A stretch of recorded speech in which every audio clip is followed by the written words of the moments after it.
Ya'ni yezib qoldirsa, uni ko'rmagan kishilarga xuddi xiyolidek bilinadigan ana shunday boyliqlar berilgan. Qiyinchilik bir imtihon, sinaq bo'lganga o'xshash, ne'mat, mol dunyoning bir imtihon edi. Sen qanchalik tirsangmi, sana rizq bermayman. Pullaringni elib olaman. Sen pul tepishqa emas, pullaringni tutib turishga qodir emas.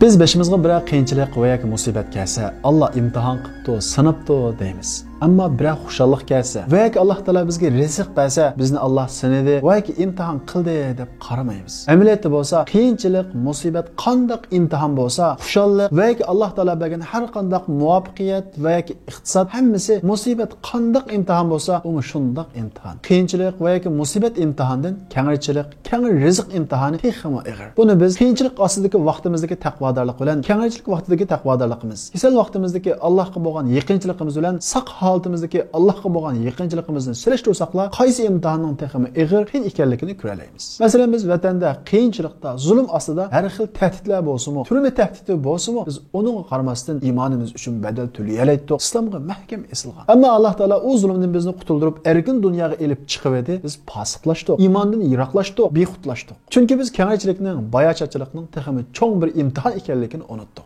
Buning natijasida bo'lsa, Allohning bizga bergan ne'matlari bir-birlab qo'limizdan chiqib ketyotdi. Iqtisodlarimiz chiqib ketyotdi. Bolalarimiz qo'limizdan chiqib ketyotdi. Hatto iymonimizmi tug'an siri sustlashib ketib boradi. Buning sababi dal kengaychilikning qiyinchilikdan bakra qiyin imtihon ekanligini unutganligimiz va yoki bilmaganligimiz. Bu sababdan biz xuddi Bani Isroillarga o'xshash Alloh taolo kengaychilik ba'zilar darhol o'zgardik. Bani Isroillarning la'natiga uchrashga sabab bo'lgan eng cho'ng ishlarning birisi mana mushu edi. Ya'ni qiyinchilik vaqtida Allohga yaqin, kengaychilik bergan vaqtida bo'lsa Allohga hurmatsizlik qiladigan, kambag'al vaqtida kuchi yetkincha yaxshilik qilib turadigan, Allohga noit yaqin, ammo Alloh taolo iqtisod berganda bo'lsa Allohdan yiroqlashib, xuddi iqtisodni o'zim topdim, bolalarimni o'zim chaqlab, ravus tarbiyalaytma deb Allohning yo'lidan yiroqlashdi. Demak biz Uyg'urlar xuddi Bani Isroillarga o'xshash qiyinchilik imtihondan o'tib, kengaychilik, boyashilik imtihondan o'talmadi. Payg'ambarimiz Muhammad alayhissalom bizni mana shunday kengaychilik imtihondan o'talmay qolmasin deb bizga nurg'ulg'an hadislarda eskartgan. Shundaqla Payg'ambarimiz Muhammad alayhissalom bizni tuandagi qissa orqali bundan ogohlantiradi. Bani Isroillar ichida 3 kishi bor edi. Bu 3 kishining har birining kesili bor edi. Birisi saqaymas oq kesal edi. Yana birisi bo'lsa beshiga chat chiqmaydigan paynakbash toz edi. Yana birisi bo'lsa to'g'mi ko'rmas amo kishi edi. Bu kishilar mana shu kesili sababli jamiyatining eng tuvan tabiqasida yashaydi. Kishilar ularni ko'zga ilmaydi, ulardan qochatdi. Bu vaqtda ular o'zlarini Allohga atatdi. Allohga ko'p duo qiladi. Alloh taolo ularni imtihon qilish yusidan ularga bir farishtani odam surtida avatdi. Odam surtida kelgan farishta eng avval saqaymas oq kesili va odamning qashar keladi. Uningdan dunyodagi eng cho'ng arzuying nima deb so'raydi. U saqaymas oq kesal mening dunyodagi eng cho'ng arzuyim o'sha tirimning go'zal bo'lishi. Kishilar o'sha kasal sababli mendan qechyotdi. O'sha kasalni bir saqayskan deyman deydi. Bu odam shaklidagi farishta Allohning izni berishi bilan bu odamning tirisini shundoq qilib silaydi. Bu odamning kasali sallamaza tubdan saqayib ketadi. Bu odam noit xushal bo'lib Allohga hamd aytib ketadi. Ondan keyin bu farishta u odamdan dunyoning mol dunyolaridan nimani xohlaysa deydi. Bu odam mening tugan bo'lsin deyman deydi. Odam shaklidagi farishta u odamga xurusqudi ba homildor 10 tuga akab beradi va uning melining barakat tepishiga duo qiladi. Ondan keyin bu farishta chechi yo'q, paynakbash, toz odamning qashig'iga keladi va uningdan "Sening dunyodagi eng cho'ng orzuying nima?" deb so'raydi. Bu odam "Mening dunyodagi eng cho'ng orzuyim shu toz kisilim saqaysa, beshimga go'zal chat chiqsa deb orzu qilaman" deydi. Farishta u odamning beshini shundoq silaydi. U odamning beshiga noit go'zal chat chiqadi, toz kisili sallamaza saqayib ketadi. Ondan keyin u odamdan "Dunyoning mollaridan nimani orzu qilsa?" deb so'raydi. U odam "Mening kalam bo'lsin deyman" deydi. Farishta u odamga xurusqudi ba homildor kala akab beradi va uning melining barakatli bo'lishiga duo qiladi. Ondan keyin bu odam shaklidagi farishta yuzi ko'rmas, ammo odamning qashar keladi. Va uningdan dunyodagi eng cho'ng orzuying nima deb so'raydi. Bu odam "Mening dunyodagi eng cho'ng orzuyim shu ko'zim saqib, yuruq dunyoni bir ko'rsam" deydi. Farishta u odamning ko'zini shundoq silaydi. Allohning izni bilan u odamning ko'zi eshiladi. U odam noit xushal bo'lib Allohga hamd aytib ketadi. Ondan keyin u odamga "Endi sen dunyoning mollaridan nimani orzu qilsa?" deydi. U odam "Mening qo'ylarim bo'lsin deyman" deydi. Farishta u odamga qo'y akab beradi va uning melining barakatiga duo qiladi. Anglamoqqa bu voqea aql g'azat, xuddi xiyolidek bilinadi. Bu voqea bo'lsa, shanchalik hadis naql qilingan bo'lgan voqea. Shundaqla bu voqeaning o'xshi biz Uyg'urlar ichidami aniq bo'lgan. Bizga farishta kelmasimi Alloh taolo bizga bevosita yordam qilib, oddiy bir dehqon odam uyning keynidan tosh chiqish orqali millionerga aylanib ketgan. Ko'mir konlarda ishlaydigan, eng oddiy turmush yashaydigan kishilar qosh-teshi ne'mati orqali cho'ng boylarga aylangan. Ya'ni bizning ichimizdami bu Bani Isroildagi 3 kishiga o'xshash oddiy nomrod kishilar bir kechada va yoki qisqa muddatda nihoyat cho'ng boylarga aylanib ketgan. Ularning hayoti o'zgarib, jamiyatning eng tuvan qolmasdan paloni hojim deydigan yagichilik bo'lgan. Ya'ni yezib qoldirsa, uni ko'rmagan kishilarga xuddi xiyolidek bilinadigan ana shunday boyliqlar berilgan. Xuddi Bani Isroildagi bu 3 odamga berilganga o'xshash. Ammo biz u berilgan ne'matlarning imtihon, sinoq ekanligini bilmagan. Kunlar shunday bulaveradigan o'xshaydi deb qolgan. Ya'ni pulning Allohning omonati ekanligi, uni joyida xaylamasak Allohning ilm oldiganligini unutgan. Ya'ni bu 3 kishi xuddi bizning jamiyatimizdagi bir kechada beyib hayot o'zgarib ketgan kishiga o'xshash farishtaning kelishi orqali bir kechada hayoti o'zgargan. Ularning meli kundan kunga ko'paygan. Ya'ni jamiyatdagi eng boy kishilarning qatoridan o'rin olgan. Xuddi bizning jamiyatimizdagi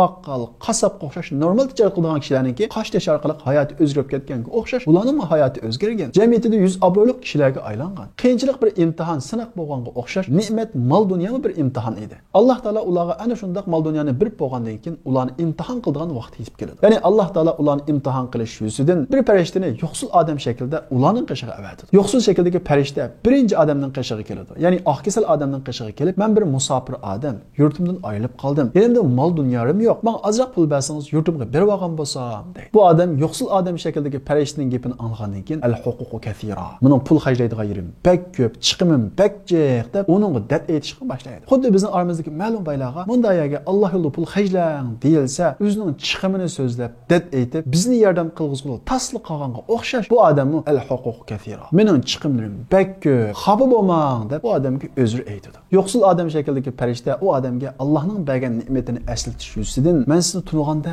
qilma. Asli siz oq kesal bir odam emasmidingiz? Bu mol dunyoni sizga Alloh taolo bermadimi?" deb so'raydi. Lekin bu odam Allohning bergan ne'matini butunlay inkor qilib, "Innama varithtu hadal mal kabiran an kabir." Men bu mol dunyoni ota-bobolarimdan miros oldim. Hech kim bermadi buni. Ota-bobolarimdan qolgan mol dunyo bu deb Allohning bergan ne'matini ochiqdan ochiq inkor qiladi. Bu gapni olgan farishta, "Agar sen yolg'onchi bo'lsang, Alloh taolo seni ilgirki holatingga qaytarsin" deb duo qilib qaytadi. Bu shu Alloh yo'lida pul xarjlash ig'ir kelgan vaqtimizda Alloh taolo bizga pul berishdan ilgirki holatimizni bir eslab baqsak, balkim biz Alloh yo'lida pul xarjlash yo'lida yuzlarcha bahonalarni to'qimas edik. Hammamiz onamizning qo'rsog'idan puldan tug'ilmoqli. Hammamiz dadimizdan miros elib shu puldan beyamoqli. Ko'pinchamiz tuyuqsiz va yoki noldan boshlab pul tepiqliq. Ilgari bizda pul yo'qdi. Ya'ni pulni Alloh berdi. Biz Alloh bergan pulni Alloh yo'lida xarjlashdan bexillik qilsak, Alloh taolo bu pulni bizni elib olmasmi? Yo'qsul shakldagi farishtaning qilgan bu duosi, ya'ni yolg'onchi bo'lsang, seni Alloh ilgirki holdan qaytarsin degan bu duosi Alloh yo'lida pul xarjlashdan yolg'ondan bahon tug'gan har bir odamga ilhom qilinadi. Ondan keyin bu farishta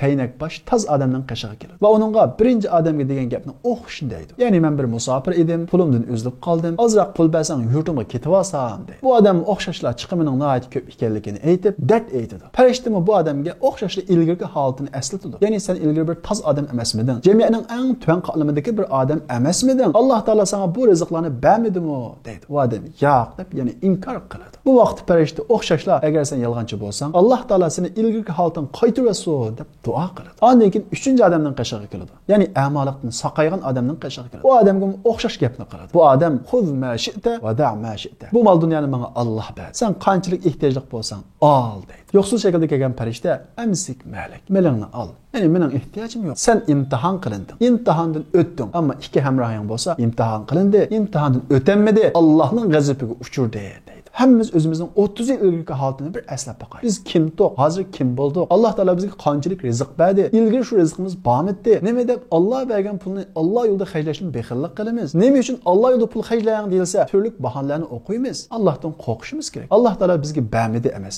ajoyib berdi. Dunyoda o'xshi bo'lmagan shaklda, xuddi Bani Isroildagi mush 3 kishiga mo'jiza shakllik bergan o'xshash berdi. Lekin biz bergan o pulning bir imtihon, sinoq ekanligini bilmadik. Xuddi o 2 kishiga o'xshash o imtihonni o'tamadik. Shu sabab tijoratdan bir kechada boy qilgan Alloh taolo bizni tuyuqsiz namrat qilib qo'ydi. Ko'pinchimizning mol dunyosi qolib qoldi. Tijoratlarimiz burunqidek oqmadi. Bo'lmasa ilgari tijorat qilgan odammi biz to'q.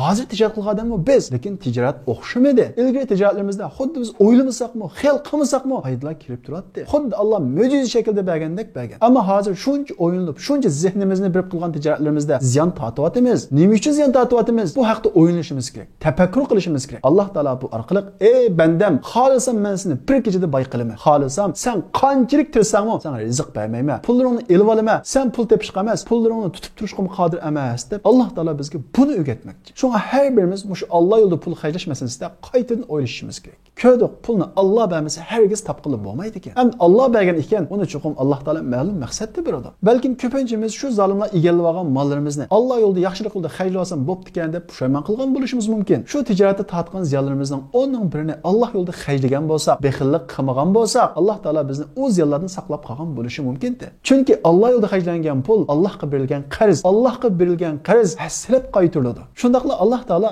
Alloh yo'lida pul xarjlagan odamga pul berma dedi. Ya'ni ibn Adam unfiq alayk. Sen Alloh yo'lida pul xarjla, men sana pul xarjlayman dedi. Biz Alloh yo'lida pul xarjlamasak, Alloh bizga xarjlamaydi. Vallohu yaqbid va yabsid. Rizqni keng qilganimi Alloh, rizqni tor qilganimi Alloh. Bizni ilgari boy qilganimi Alloh, bizni hozir bir oz ne'mat qilib qo'yganimi Alloh. Shuning uchun hozir pul topqili bo'lmaydi ekan demaylik. Har vaqt pul topqili bo'ladi. Ammo Alloh taolo har davrida, har vaqtda pul topadiganlarni almashtirib turadi. Ya'ni Alloh yo'lida pul xarjlagani unimasa, Alloh taolo u odamdan pulni elib boshqalarga beradi. Masalan, hozir hammamiz pul topmoq qiyin deymiz. Ammo shu biz qiyin deb qaqshavotgan paytning o'zida pul tepayotgan nurg'un kishilar bor. Madavlatda nurg'unlagan baylar bor. Ishlari nihoyat yurishib ketgan hunar kasb egalari bor. Biz qachoniki hozir pul topqili bo'lmaydi ekan, va yoki bu davlatda pul topqili bo'lmaydi ekan degan bu ong kelgan vaqtimizda kelgusimizni andish qilishga boshlaymiz. Kelgusimizni andish qilg'ili boshlagan vaqtimizda pulimizni ching tutimiz, bexillik qilishga boshlaymiz. Mana mush sababni Alloh taolo bizni eskartib, "Ash-shaytonu ya'idukumul faqra." Shayton sizlarni faqirchilik bilan qo'rqitadi deydi. Ya'ni buni xarjlasang faqirib qolsa deb mushundaq vasvasa qiladi